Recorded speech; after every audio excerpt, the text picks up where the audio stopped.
Quality ng mga bake natin.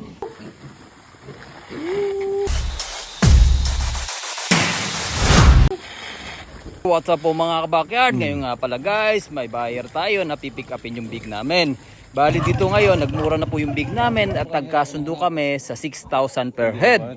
Pero ako lang po ang nagbebenta ng ganitong kamura na big na sobrang quality at 2 weeks walay na. At hindi lang po 2 weeks walay na 2 times iron, 2 times Bexan at higit sa lahat ng mycoplasma vaccine pa. Quality na nga guys. Bago yan lahat, ihahanda po natin yung kanilang bangkulong para po kahit paano hindi po maambunan o kaya malamigan yung mga big.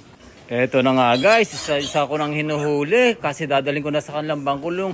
Lintik naman sa bigat, siguro nagre-range na itong mga big namin sa 10 to 15 kg.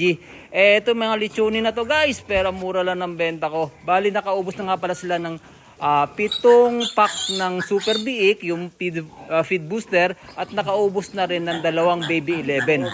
Kaya naman sobrang lalaki at sobrang bibigat na guys. Sa tuwing naglalabas po kami ng Biik dito, sinisigurado ko po yung quality po taga-ambik na nilalabas natin. Para kahit papaano hindi po madala yung customer at paulit-ulit rin po silang bibili sa atin ng Biik. Hindi rin po ako ganun kamahal magbenta guys. Kahit papaano hindi rin po ako ganun kamura magbenta. Para naman even lahat at patas at kumita rin yung mga magpapatiner. Thank you so much for watching guys. Please follow and share and happy farming! Thank you so much.